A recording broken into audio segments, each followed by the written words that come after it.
प्यारे बच्चों, भूगोल पाठ 7 चट्टानें और चट्टानों के प्रकार।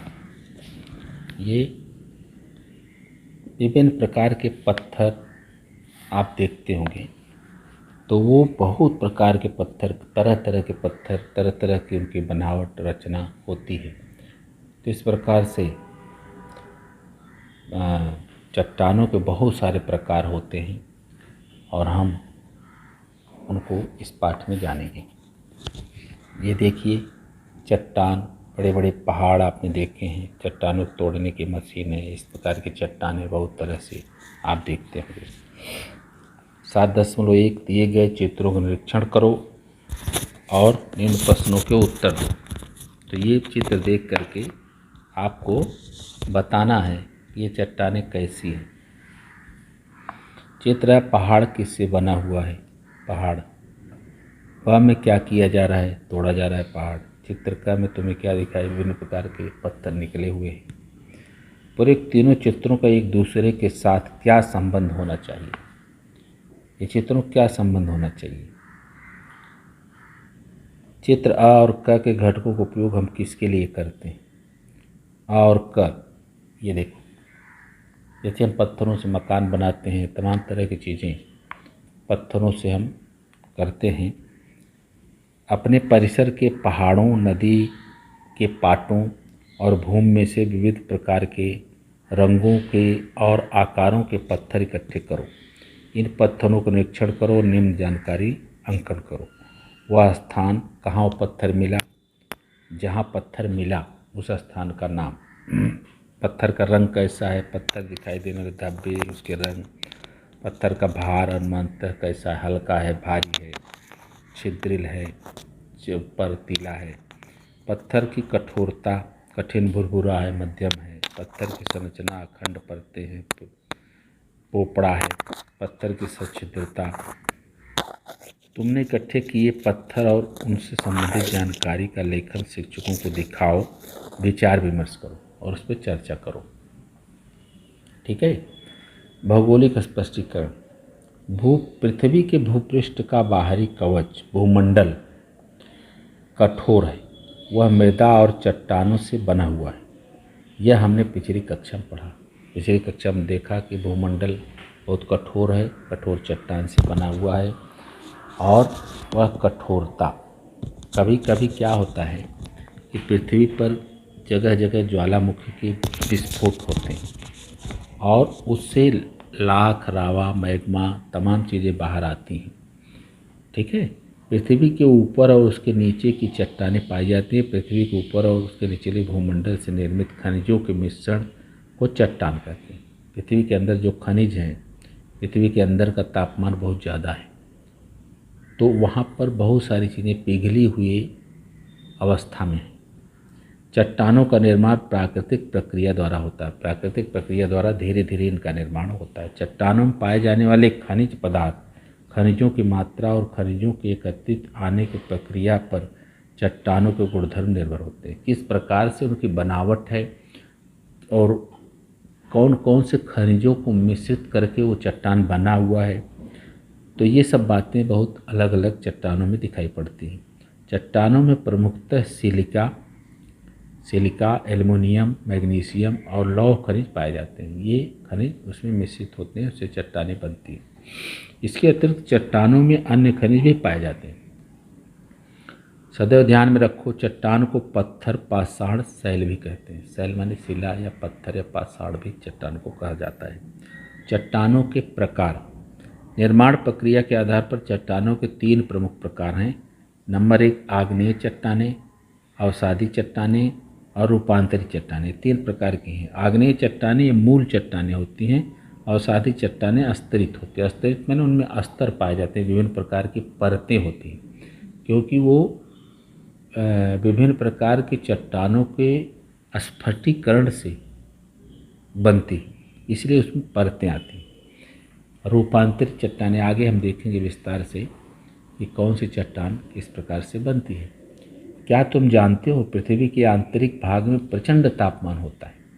परिणाम स्वरूप इस भाग में स्थित सभी पदार्थ पिघले हुए स्वरूप में होते हैं। कई बार ये पिघले हुए पदार्थ भूपृष्ठों की दरारों में से बाहर आ जाते हैं।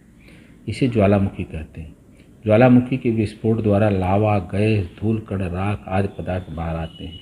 लावा द्वारा मूल चट्टानें निर्मित होती हैं। इसी लावा के द्वारा जो ज्वालामुखी फटते हैं उससे बाहर आता है सब चीज़, उसी से निर्मित होती है मूल चट्टानें। अभी देखो आग्नेय चट्टानें।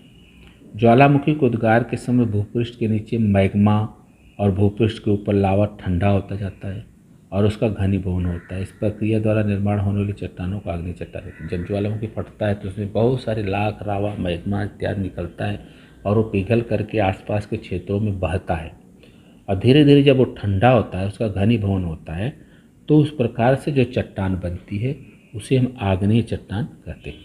आग्नेय चट्टानें पृथ्वी के भीतरी भागों के पदार्थों से निर्मित होती है। पृथ्वी के अंदर के पदार्थ से, निकले हुए पदार्थ से बनती है, अतः इन्हें मूल चट्टान भी कहते हैं। अधिकांश आग्नेय चट्टानें कठिन और अखंडित दिखाई देती हैं। ये चट्टानें भारी होती हैं।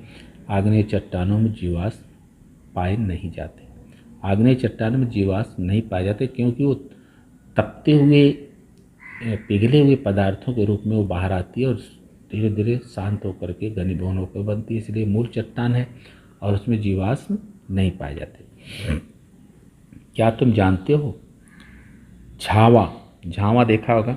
झावा से कभी कभी हम हाथ पैर साफ करते हैं, रगड़ रगड़ के लोग, हल्का होता है, छिद्रिल होता है, इस तरह से उसका भार बहुत हल्का होता है। क्यों? क्योंकि वो उसमें छिद्र पाए जाते हैं, छिद्रिल होता है और छिद्रों के कारण ही उसका भार बहुत हल्का होता है। ये लेकिन बनता कैसे है? झावा प्यूमिक आग्नेय चट्टान है।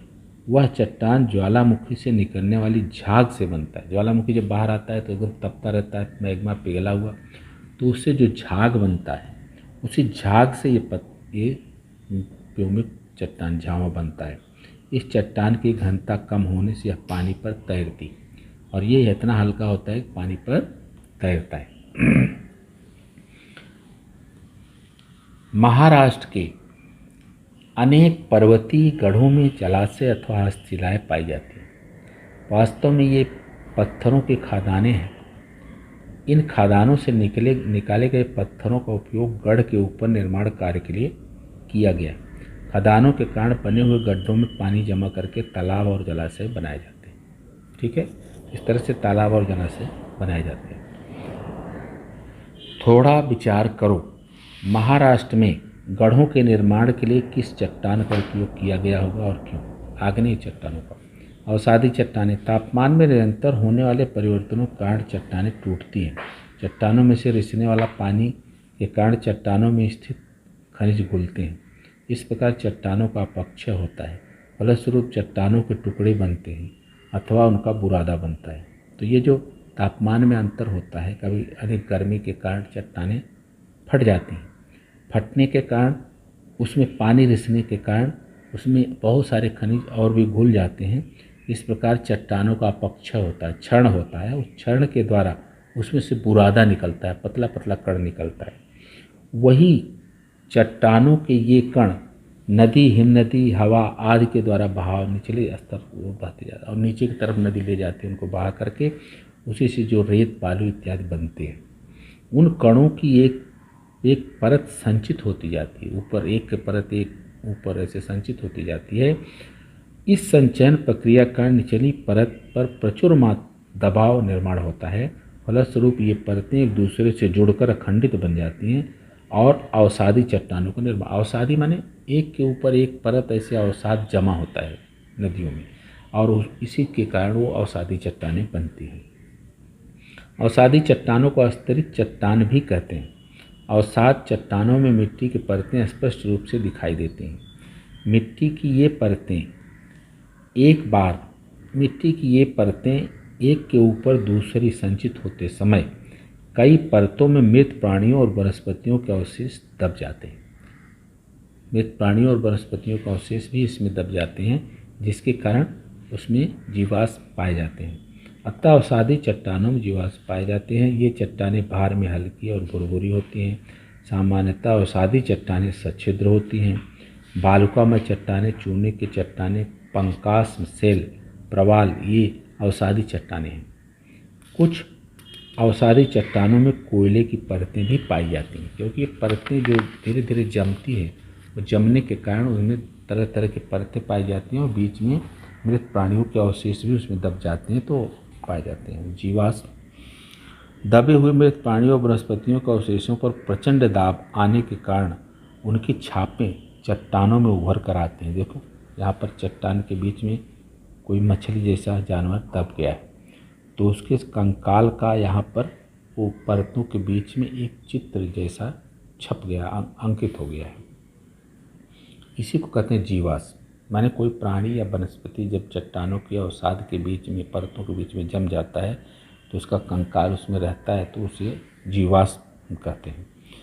और कालांतर में ये छापें पक्की बन जाती हैं, उन्हें जीवाश्म कहते हैं। जीवाश्म के अध्ययन द्वारा पृथ्वी के विभिन्न कालखंडों की सजीव शिष्ट की जानकारी प्राप्त होती है। इसी के द्वारा किस काल में कौन से प्राणी पाए जाते थे, हम ये भी पता लगाते हैं कि उस काल में कौन कौन से प्राणी थे। कितने चट्टानों की उम्र के हिसाब से हम ये पता लगाते हैं कि उस समय कितने कौन कौन से प्राणी थे। देखो राजस्थान में जयपुर के समीप लाल रंग की बालुकामय चट्टानें पाई जाती हैं। यह स्तरित चट्टान का एक प्रकार है। ये भी स्तरित चट्टान है, लाल चट्टानें। इन चट्टानों का उपयोग दिल्ली के विख्यात लाल किले के निर्माण में किया गया है। बालुकामय चट्टानें मुलायम होने से उन पर बड़ी सहजता से नक्काशी का कार्य किया जाता है, क्योंकि ये मुलायम होती हैं, बालुकामय होती हैं, इसलिए उस पर नक्काशी का काम कर सकते हैं। रूपांतरित चट्टानें, कायांतरित चट्टानें। भूपृष्ठ पर ज्वालामुखी एवं अन्य भू हलचलें निरंतर होती रहती हैं। इन गतिविधियों के घटित होते समय आग्नेय और अस्तरित चट्टानें बहुत बड़ी मात्रा में दाब और उष्णता की प्रक्रिया से गुजरती हैं। परिणाम स्वरूप इन चट्टानों का मूल प्राकृतिक स्वरूप तथा उनके रासायनिक गुणधर्म परिवर्तित हो जाते हैं। मूल चट्टानों का पुनर्स्फटिकीकरण होता है, अर्थात चट्टानों का रूपांतरण होता है। इस प्रकार से निर्मित चट्टानों को रूपांतरित चट्टानें कहते हैं। रूपांतरित चट्टानों में जीवाश्म पाए नहीं जाते। ये चट्टानें भारी और कठोर होती हैं। चट्टानों को रूपांतरण संलग्न तालिका के आधार पर समझो। ये चट्टानों को ये सारी रूपांतरित चट्टानें हैं। किस चट्टान से कौन सी चट्टान रूपांतरित होती है, आग्नेय, ग्रेनाइट, नाइस, ये सब देखो इस तरह की चट्टानें हैं। उनका कलर का रंग, ये सारी रूपांतरित चट्टानें। रूपांतरित चट्टानें मूल चट्टानों के पुनर्स्फटिकीकरण से बनती है। जब तापमान में परिवर्तन होता है तो उनका पुनर्स्फटिकीकरण होता है, जिसके कारण चट्टानों का निर्माण होता है। ठीक है। कोयले पर प्रचंड दाब पड़ने पर अथवा तथा अति उष्णता के कारण उसका रूपांतरण होता है। कोयला जो है उस पर प्रचंड दाब व तापमान, कोयले पर प्रचंड दाब पड़ने पर तथा अति उष्णता के कारण उसका रूपांतरण होता है। इस कोयले का रूपांतरण हीरे में होने का उसका मूल्य बढ़ जाता है। ये हम कोयले को जलाते हैं तो हीरे का आभूषण के रूप में उपयोग करते हैं। कोयले को जलाते हैं तो हीरे का आभूषण के रूप में उपयोग करते हैं। ठीक है। देखो आगरा का ताजमहल संगमरमर चट्टान से निर्मित है, बनाया गया है। यह पत्थर रूपांतरित चट्टान है, संगमरमर रूपांतरित है। यह पत्थर राजस्थान के मखराना की खदान से लाया गया है।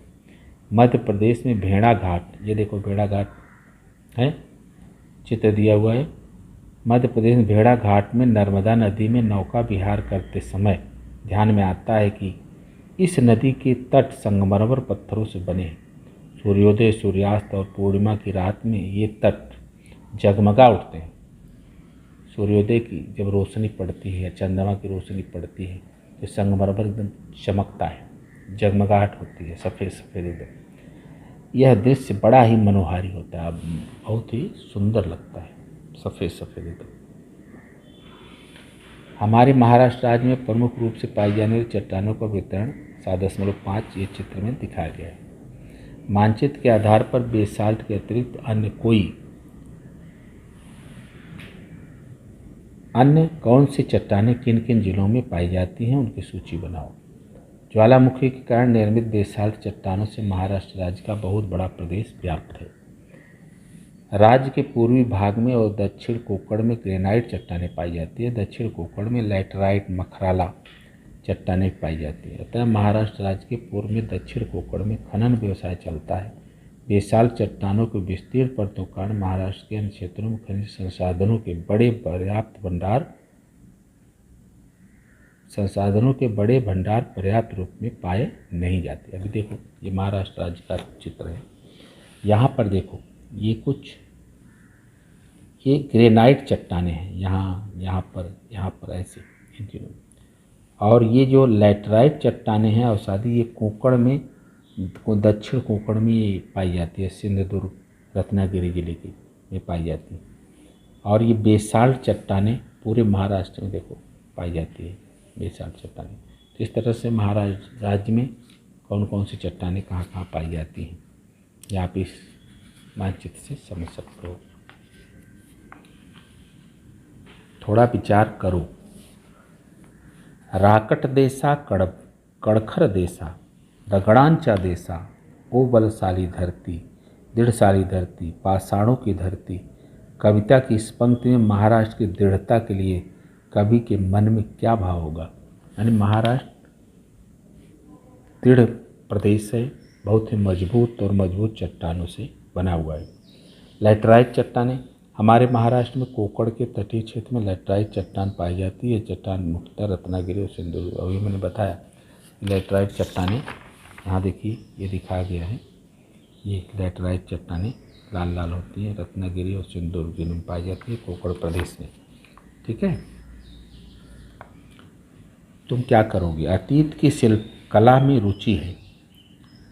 वह डॉक्टर एपीजे अब्दुल कलाम का शिल्प बनाना चाहता है। उसके सम्मुख समस्या यह है कि कार्य के लिए उसे आग्नेय अवसादी और रूपांतरित चट्टानों में से किस चट्टान पत्थर को चुनना चाहिए। उसकी सहायता करने में तुम मदद करो। किस प्रकार के चट्टानों को जो भुरभुरा होगा और जिस पर आसानी से नक्काशी कार्य किया जा सके। मैं यह जानता हूँ, चट्टानों के प्रकारों को समझना, चट्टानों के विविध उपयोगों को समझना, महाराष्ट्र की प्रमुख चट्टानों के वितरण को समझना, चट्टानों के प्रकारों के बीच तुलना करना। अभी ये देखिए प्रश्नोत्तर देखिए। नदी में बह आने वाली बालुका रेती किस प्रकार निर्मित होती है, वह कहाँ से आती है, इस विषय में जानकारी देते। यहाँ पर देखो ये दिया हुआ है पेज 41 पर 41 पर। यहाँ देखो चट्टानें जो टूट जाती हैं तो क्या होता है, चट्टानों का पक्षय होता है, फलस्वरूप चट्टानें टुकड़ों में बनती है। और वो बुरादा चट्टानों के ये कण नदी, यहाँ से लिख दी, ये कण नदी, हिमनदी, हवा इत्यादि निचले क्षेत्र की ओर बहते जाते हैं, निचले क्षेत्र की ओर बहते हैं और परतें संचित होती जाती है। संचयन प्रक्रिया जो दान निर्माण होता है और जोड़कर अखंडित बन जाती है और अवसादी चट्टानों का निर्माण होता है। तो यहाँ से यहाँ तक आप लिख सकते हो कि चट्टानें बह करके नदी में आती हैं और उनका बुरादा जैसा पदार्थ उसमें से निकलता है। ठीक है, निम्न में से कौन सी वास्तु भवन आग्नेय चट्टानों द्वारा निर्मित है। तो रायगढ़ दुर्ग और एलोरा की गुफाएं। ताजमहल जो है संगमरमर से बना हुआ है, ये भी आग्नेय ही है। और लाल किला भी लाल पत्थर से बना हुआ है। अंतर बताओ, तो ये आपको अंतर बताना है, किस चट्टान की क्या विशेषता है और उसका क्या अंतर है, वो आप पाठ में पढ़े हैं। ये देखिए आग्नेय चट्टानें। आग्नेय चट्टानें पृथ्वी के भीतरी भाग के पदार्थों जैसे मैग्मा, लावा की घनीभवन से बनती है। अवसादी चट्टानें तापमान में परिवर्तन व चट्टानों के टूटने से बनती है। भार कम होता है, हल्की व भुरभुरी होती है। इन्हें मूल चट्टान भी कहते हैं। ये स्तरित चट्टानें होती हैं। ये चट्टानें कठिन, अखंडित व भारी होती हैं। इनमें मिट्टी की परतें स्पष्ट दिखाई देती हैं। जीवाश्म पाए जाते हैं और इसमें जीवाश्म नहीं पाए जाते आग्नेय चट्टानों। फिर दूसरा है क्या, अवसादी चट्टानें और रूपांतरित चट्टानें। अवसादी चट्टानें और रूपांतरित चट्टानों में तापमान में परिवर्तन व चट्टानों के टूटने से बनती हैं। और ये चट्टानों के पुनर्स्फटिकीकरण से रूपांतरित होकर बनती हैं। ये हल्की होती है, वो भुरभुरी होती है। ये चट्टानें भारी व कठोर होती हैं।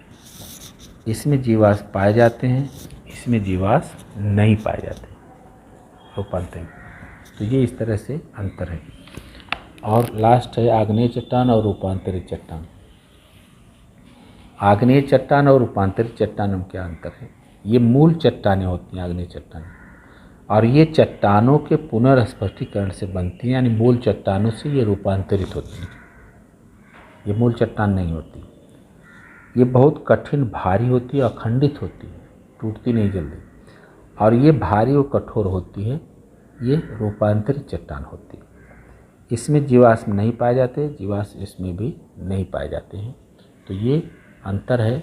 आप इसको स्क्रीनशॉट ले सकते हो, स्क्रीनशॉट ले करके लिख सकते हो। ठीक है।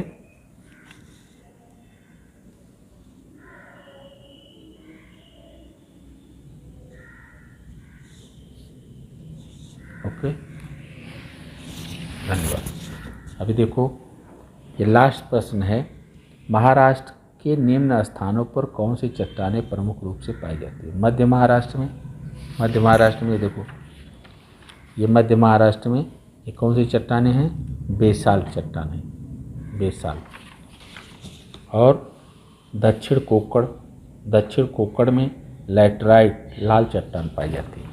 इधर देखिए, ये दक्षिण कोक्कड़ है, ये लाल चट्टानें पाई जाती हैं सिंधुदुर्ग और रत्नागिरी जिलों में।